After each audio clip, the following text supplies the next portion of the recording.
안녕하십니까. SPM 리서치의 김영지입니다. 시장이 굉장히 빨리 움직이고 있죠. 특히 국채 시장은 엄청나게 빨리 움직이고 시세 또한 많이 수익이 나는 그런 상황인데 또 최근에는 약간 좀 흔들리는 그런 모습 보이고 있죠. 어제 오늘 미국 시장, 우리 시장, 국채 시장 쪽이 약간 좀 흔들리고 있습니다. 그런데 내부적으로 보면은 3월에 50bp 인하를 반영하기 시작했다 이렇게 봐야 되겠죠. 미국 시장 기준으로요. 그래서 FOMC 회의가 12월에 6일 뒤에 있습니다.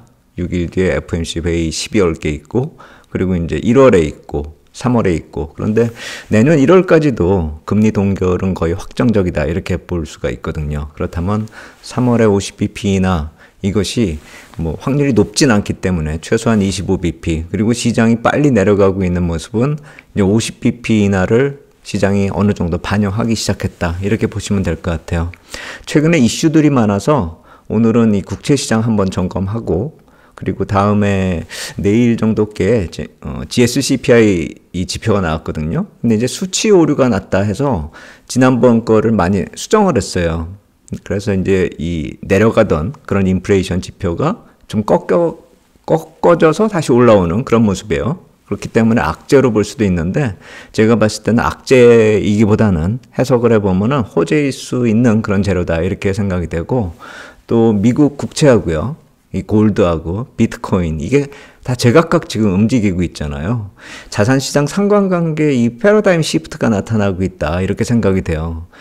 최근에 보면 오일하고 달러 자체도 약간 상관관계가 이상해지고 있잖아요. 미국 쪽에 그 오일 재고가 많아지면서요. 그래서 그거 말고도 이제 국채하고 골드하고 비트코인이 왜 제각각 움직이기 시작하는지 그것도 한번 좀 생각해 봐야 되겠고 그것으로 인해서 내년 1월이 왜 중요해지는지 그 이슈는 내일이나 주말에 만들어서 또 업로드 하도록 하겠습니다. 국채 시장이 너무 빠른 기대를 반영하고 있다 이렇게 좀 봐야 될 것 같아요. 10년물 일드 제가 계속 말씀드려 왔었던 그 그래프인데 이 추세선을 깨고 내려가면서 제가 이제 더 이상 이건 추세가 이제 의미가 없어졌다 따르게 좀 봐야 될 것 같다. 그리고 절대값 자체가 중요해지는 4.2, 4.3 여기가 중요해지고 그 다음이 이제 4% 레벨이다 이 말씀을 드렸는데 최근에 4.1%까지 갔었죠. 상당히 빠릅니다 시세가. 그렇기 때문에 이 접근 논리하고 시장 접근 전략 극도로 좀 절제된 신중함이 필요하다. 추격하지 말자라는 말씀을 드리는 것이고 이 금리들 각각의 의미가 있잖아요. 4%대, 4.25, 4.5 각각의 의미가 있잖아요. 하나의 그 금리 인상을 하거나 인하를 하거나 했을 때 움직이는 그 25bp씩의 의미가 각각의 의미가 있기 때문에 특정 레벨이 어떤 의미를 가지고 있는지 펀더멘탈적 논리도 한번 봐야 된다. 그리고 기술적인 흐름도 사실 중요하죠. 그건 시장 심리를 반영하니까요. 그것과 더불어서 펀더멘탈 논리도 잘 검토를 해서 시장 접근해야 된다. 이 말씀을 드리겠고요. 그리고 금리가 이렇게 빠지는 데 있어서는 이렇게 성장 지표가 좀 안 좋아지는 아틀란타 페드의 GDP 나우 그 그래프 아닙니까? 이거 요새 아틀란타 페드에서 굉장히 자주 내놓더라고요. 최근에 내놓고 또 오늘 밤에도 또 나올 겁니다. 근데 이렇게 뚝 떨어지는 2%대에서 1%대 초반으로 뚝 떨어지는 모습 그리고 약간 좀 반등하는 그런 모습인데 최근에 CPI 지표나 PCPI나 노동지표 인플레이션 지표에서 그렇게 확실한 변화가 나타나고 그렇다면 페드의 목표 2% 인플레이션의 목표 달성이 가능해지는 그 가능성이 점차 높아지고 있는 그 상황이기 때문에 이제부터는 이런 성장 지표가 더 중요해지겠죠. 인플레이션이 줄어들었는데 성장이 폭락해버리거나 성장이 망하면은 그렇다면 디플레이션으로 넘어갈 수가 있는 그런 상황이기 때문에 성장이 사라져야 된다는 것이죠. 참 어려운 얘기죠. 인플레이션을 꺾어버렸는데 여기서 성장이 살아난다. 말 그대로 무슨 골디락스 뭐 이런 얘기를 하는 건데 골디락스보다 더 기적적으로 좋아지는 모습을 지금 시장이 반영하고 있다. 시장이 기대하고 있다. 이렇게 봐야 될 텐데 그렇기 때문에 시장의 리스크가 상당히 높아지는 것이고 시장 참여자들은 여러 가지를 동시에 좀 점검하면서 시장을 봐야 될 것 같다라는 말씀을 드리겠습니다. 그리고 만약에 인플레이션 이벤트가 다시 재등장한다면 그 이유가 뭐 지정학적 리스크가 되었던 어떤 뭐 오펙에서 어떤 결론을 내가지고 갑자기 오일 값이 뛴다거나 뭐 별로 가능성은 없어 보이지만 커머디티 시장의 어떤 한 항목이 갑자기 뭐 하나의 그 버터플라이 이펙트를 또 만들 수 있겠죠. 그렇기 때문에 이런 인플레이션 이벤트의 재등장 시에는 충격이 좀 역시 클 것이다 라는 점도 우리가 좀 생각하면서 감안해서 시장 봐야 될 것 같습니다. 3월 FOMC 회의 패드워치 툴 보면서 한번 말씀드릴게요. 2024년 3월에 페더럴 펀드 레이트가 475bp 확률이 6.38% 지금 기록하고 있거든요. 어제 9%대까지 갔었을 때 신년물 일드가 4.1%까지 내려갔었고요. 그리고 이제 그 확률이 이렇게 줄어드니까 반등을 하고 있는 그 모습입니다. 결국 이 확률 한 2.7%가 움직일 때 이 4.1에서 거의 4.2 가까이 이렇게 올라가는 그런 모습 나타나고 있잖아요. 10년물 일드가요.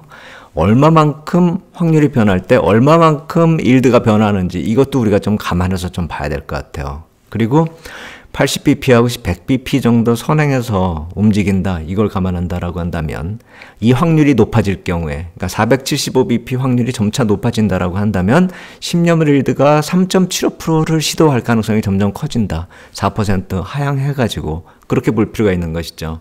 근데 이게 과연 그렇게 475bp 확률이 확 높아질 수가 있을까? 50bp 이나 확률 3월에 50bp 나거든요. 그걸 과연 키우려면은 12월 FOMC 때 금리 경로가 또 어떤 모멘텀을 제시해 줘야지만 가능할 겁니다. 아까 말씀드렸듯이 FOMC 회의가 6일 남았잖아요. 과연 확률이 어느 정도 이 3월에 목표 금리 인하 확률이 어느 정도 움직이고 6일 뒤에 FOMC 회의에서 어떤 금리 경로를 제시할지 이거를 놓고 보면은 상당히 좀 부담스러운 그런 시장의 기대감이 아닌가 저는 그런 생각도 듭니다. 80에서 100bp를 선행할 수 있다는 건 예전에도 말씀을 자주 드렸지만 지난 2019년에 금리 인하 시기에 나타났었던 그 움직임이 다시 재현된다. 그 얘기거든요. 여기 조금 더 옆으로 이렇게 그려보면 내년 3월부터 이렇게 금리가 쭉쭉쭉쭉 내려간다면 이게 같이 동반해서 내려갈 수 있다는 것을 한번 생각해 봐야 되는 것이고 그렇다면은 내년 2024년 페더럴 펀드 레이트의 하단은 과연 얼마일까? 이것도 한번 잘 생각을 해봐야죠. 그것이 아까 제가 말씀드린 금리 경로 SEP에서 나타나는 모멘텀이 과연 어떻게 될 것인지를 한번 생각을 해봐야 된다는 것입니다. 그렇다면 어제 리치몬드 페드에서 이코노믹 인디케이터 해가지고 내보낸 자료가 하나 있습니다. 최근에 나타나고 있는 CME 패드워치 툴 이거를 한번 그래프로 그려본 겁니다. 9월에 SEP를 재무부가 그린 옆에 표를 봤을 때 확 달라진 걸 우리가 느낄 수가 있잖아요. 이게 4.5가 내년 9월로 바뀌었다라는 것이죠. 과연 12월 FOMC 미팅, 6일 남은 12월 FOMC 미팅 SEP가 과연 시장의 기대를 만족시킬까? 이거에 답을 구해야 된다는 겁니다. 지금 나타나고 있는 시장의 모습은 그것이 이미 반영되고 있다는 것이죠. 여기서 투자를 해야 될까 말아야 될까, 이익 실현을 해야 될까 말아야 될까는 투자자 스스로가 이것에 대한 답을 구해야 된다. 제가 그 말씀을 드린 겁니다. 그리고 또 하나. 제가 2024년 이미 시작되었다 이렇게 말씀드리면서 이 표를 이렇게 말씀드렸잖아요.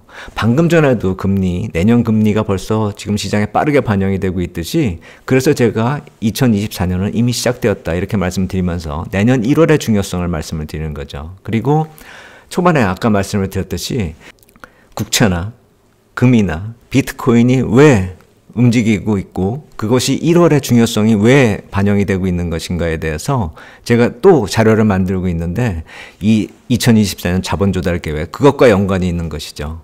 그것이 지금 반영이 되고 있다 이렇게 보시면 돼요. 그리고 아까 국채 금리의 변화 이걸 한번 말씀을 드렸듯이 이제 국채 입찰 일정도 시작이 돼요. 아무래도 좀 부담이 되겠죠. 하지만 FOMC 회의가 있기 때문에 뭐 큰 사단이 날 것이다 이렇게 보진 않고 있습니다. 별일 없을 것이다 이렇게 생각이 되지만 시장은 좀 부담으로 느낄 수가 있기 때문에 이 역시 마찬가지로 금리가 약간 좀 반등하는 요인이 될 수가 있을 거예요. 그리고 FOMC 회의가 열리고 14일에 ECB, BOE 그리고 18일에 BOJ입니다. 그렇다라고 본다면은 과연 이때 얼마나 호재성 재료가 나와줄까? 지금 시장이 기대하고 있는 시장에 반영된 그런 기대감들이 과연 현실화될 수 있을까? 이걸 한번 생각을 해봐야 되겠죠. 제가 봤을 때는 그렇게 확률이 높아 보이진 않아요. 그러면 한번 여기서 다시 한번 생각해 보죠. 금리가 여기까지 내려왔어요. 그렇다면 만약에 좀 안 좋은 그런 부담감, 국채 입찰이나 뭐 이런 안 좋은 그런 부담감들이 반영이 된다라고 한다면 약간 좀 반등이 나올 수도 있을 것 같아요. 이 패턴 뭘로 보이세요? 이 금리를 패턴 분석한다 그러면 진짜 무식하다는 소리 들을 수가 있을 것 같은데 지금 국채 공급 일정이나 FMC 회의나 다른 나라들의 통화정책 회의가 있기 때문에 그거하고 연관되는 그런 타이밍에 공급 일정과 그런 타이밍들을 생각을 해봤을 때 이런 패턴상의 움직임도 한번 생각을 해볼 필요가 있다는 것이죠. 이거 헤드앤숄더잖아요. 그리고 이 어깨를 만드는데 지난 8월에 거의 한 달이 걸렸잖아요. 이 역시 마찬가지로 어떤 악재성 재료가 나오거나 아니면 기대했던 것이 반영이 안 된다라고 한다면 반등이 나와가지고 또 기간 조정이 여기 나타날 수가 있다라고 생각이 돼요. 그렇다면 12월 뒤 한 달 뒤가 무엇이죠? 여기서도 내년 1월이 걸립니다. 내년 자본 조달 계획이 왜 중요한지, 그리고 그것이 국채, 달러, 인플레이션, 골드, 비트코인하고 바로 연결된다. 이렇게 보시면 될 것 같아요. 제가 아까 말씀드렸던 이런 자료들은 또 작성해서 빠르면 내일 아니면 주말 정도에 업로드하도록 하겠습니다. 오늘 여기까지 하도록 하겠습니다. 감사합니다.